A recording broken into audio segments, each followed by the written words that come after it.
Thank you. I want to ask a question about reality. And that I've had a couple of experiences recently that made me think I was hallucinating.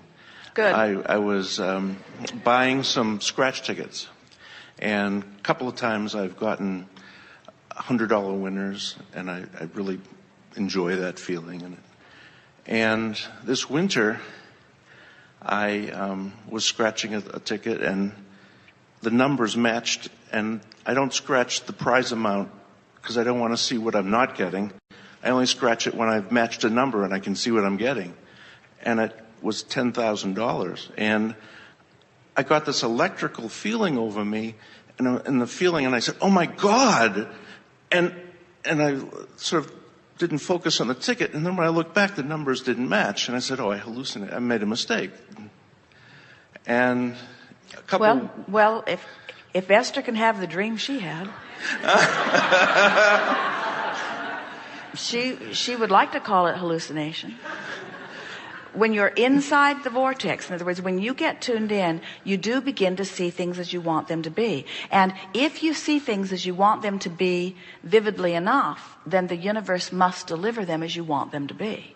In other words, we're not kidding you. That when you have that sort of vision, and people call it religiously speaking, when you have a vision, is a good thing. But psychologically speaking, when you have a hallucination, it's a bad thing. And we say, when you interpret the future through vision, and it sends that electricity. Now, that electricity that went through you, that was confirmation. That was source energy confirmation that you were in alignment. And so what if that's not the ticket on which the alignment took place? But I'm wondering, could it be that the ticket actually changed because I didn't let it, reacted? Well, we will say definitely to you that it was not that you had one and then you were incapable of accepting it, so the numbers changed right before you. Okay. That's not what happened. Okay. What happened was you saw it as you wanted it to be. You saw it as you practiced it to be. You saw it the way the source within you sees it. And when the source within you sees it, and you see what this is a really good example. We've been talking about this vortex that is attracting all cooperative components. So here you are wanting to win, hoping to win, and you're actually not desperate or anything close to it. You're playing a game. It's entertainment for you. Of course you would like to win, and of course those dollars are in your vibrational reality. And so here you were on this playful edge of hopefulness, and so the vortex just took you in. And for a moment you saw it the way you want it to be, the way it is on the inside of your vortex. But once you're in there believing, next time that happens, the numbers won't change back. You see, it's just an opportunity to realize. And the visceral feeling, that's the thing that we want you to take away from this. You had an experience where you felt the physical sensation of sort of being jerked into alignment with who you really are. And it felt like an electrical shock. I remember as a child, I once touched an outlet. I got this electrical shock, and it felt like that. When Esther first allowed us to flow through her, in those early days, she explained, it feels like I've got my toe in a light socket, because she was not up to speed with our energy. But they were summoning it, and she was close enough that she could access us, but she wasn't right on the frequency. And so there was a lot of convulsing. Her feet were kicking around. She was sitting down. She was holding onto the chair for dear life. They have videos which you will never see of this amazing experience, and it was like electrical shock, only because she was not up to speed with it. And even after that, for a while, it felt like swooning. When Abraham would come in, it was incredibly disorienting to Esther because of the mixture of the energy as she was getting up to speed with us, you see. And the longer she blends and the more she allows it, then the more steady this interpretation feels to her. But it's like that in the beginning. And that's not to say that you aren't in the vortex often on other subjects, but it is to say on that subject of dollars coming to you in that way, you're not really in alignment, because it's a game to you, it's chance, and you know too much about the odds. And so your knowledge is preventing you from being up to speed. If you could forget everything you know, if you were someone who just said, yeah, you go down and you just pay how much for the ticket? $2, $5, whatever. Just pay a little bit of money for the ticket, and they give you a ticket, and you just scratch this off, and then they give you a lot of money. How does this game work? Well, you just give them a little, you scratch some things, and then they give you a lot of money. If that were really, are you hearing us back there? Wanderer of the car. When you, focuser, pure focuser, the one who focuses so easily and finds that pure place. If you could innocently meaning you haven't introduced any resistance to the equation, when you just purely, meekly, ringing any bells, want something, it comes. But when you are so smart, do you know the odds of this? I get stubborn and I want to make it happen, and it never. Well, that making it happen is that trying to control the uncontrollable. Push the river. But it's all right to be determined about being in the vortex. In other words, and there's a little stubbornness in that too. In other words, just Esther said to Jerry, I'm in the vortex and I'm not coming out. I'm in the vortex and I'm not coming out. Don't make me come out. She said, don't make me come out. She's being playful about it. And when she comes out, no one's happy. Everyone wants Esther to stay in the vortex. Everyone who knows her wants her to stay in there.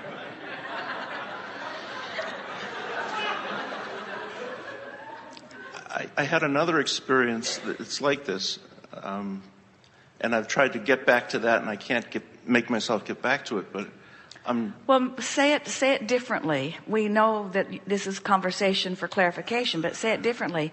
I'm looking forward to getting back to it is much less resistant than I can't get back to it. I can't get back to it. It's just nailing your feet to the floor. I can't get back to it. I want to, but I can't. I want to, but I can't get back to it. And words don't matter, but they are descriptive of how you feel. So if you say, I can't get back to it, then that's how you feel. Got to change that feeling. And isn't there a difference in the feeling? I can't get back to it. I can't do it. And I want to. Yes. Or I'm looking forward to it. Or it's going to be kind of fun when it happens. And I don't exactly know how it's going to come, when it's going to come, where it's going to come from, who's going to help it. But I like the idea of it coming. Feel how much less resistant that is. And when I let go, these things happen. When you let go, it comes.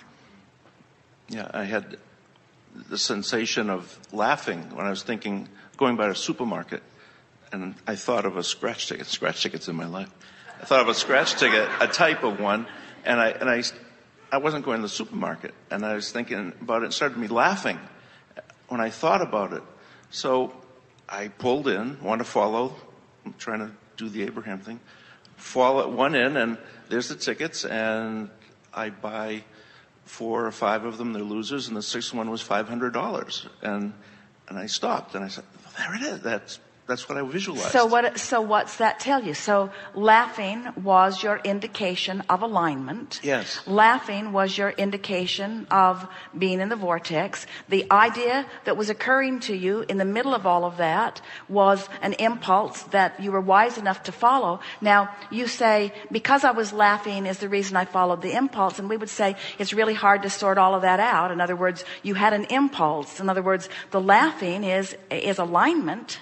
In other words, when you're feeling like that, it's alignment. So now you take that away and you say, next time I have that jovial, uplifted, free, no risk, lighthearted feeling, it means I'm on the track of something. Anytime. See, when we talked, so you went in. Now this is wonderful. This is a perfect opportunity to talk about the 2 ways you know about your guidance. One is when it manifests, and we said we call that post-manifestational awareness. The other is by the way it felt. In this situation, you've got both of them right there. In other words, you have the post-manifestational awareness of something that you wanted that happened, and you had the pre-manifestational awareness of something that was laughing and felt good. Yay. Yes. Isn't that a wonderful thing to know? So never again. Now you've got that. Hold that feeling. Hold that feeling. And now what were those words that you said earlier? Something about, I don't know how to get there? Focus. You do know. You do know, don't you? You just have to focus. I know. I knew that, so I know everything. I knew that, so I know everything. That was the perfect example. We're just milking it for you. That was a perfect example, you say. That was a perfect example of me having something in my vortex. The source within me knew the path, knew exactly how to cause the rendezvous, because creation is rendezvous. I rendezvoused with that grocery store at that time for those purchases, knew exactly how many tickets I needed to purchase in that moment. It was the sixth one. You bought 6 and it was number 6. You knew exactly how many tickets you need to purchase in order to have it. If somebody else had beat you there first, you might have only needed to purchase 1. Or if you'd gotten there earlier, you might have had to purchase 20 or 30. You had the impulse. You knew exactly how many you needed to purchase because the vortex was calling you. And when you're in the vortex, you just know. You just know. No one was speaking it in your ear. You didn't look and the number 6 appeared on the palm of your hand in blood. In other words, it's not anything that dramatic. It's just, you just knew. You just followed the light, good feeling trail. It's always a light, good feeling trail that leads you to the love of your life, to the winning ticket, to whatever. It's always a light, good feeling. It's never a, turn left, not right. You'll die if you go right. It's never like that. In other words, it's always a light, good feeling. I have another positive, light, good feeling about something, but again, it's about reality. And I've had dreams about it, and now daydreams of flying, like being able to levitate, to help and do things. And I'm thinking that's like so outside reality. They should, they'd lock me up if I told people. But hear this. You see, that's a vibrational manifestation. It's a dream manifestation that is an indication of how you're feeling. In other words, that dream's not telling you that you're going to fly. That dream's telling you that you feel free. Yes. You see, and that when you feel free, you fly in your dreams, you see. And if you were flying around in your body, you wouldn't like it because first of all, you'd be a freak. And people would be looking at you. Some would be trying to shoot you down. Your life would not be what you want it to be, and all of that attention would ground you anyway. You see, you want to fly in your dreams. You really do. Thank you very much. Thank you.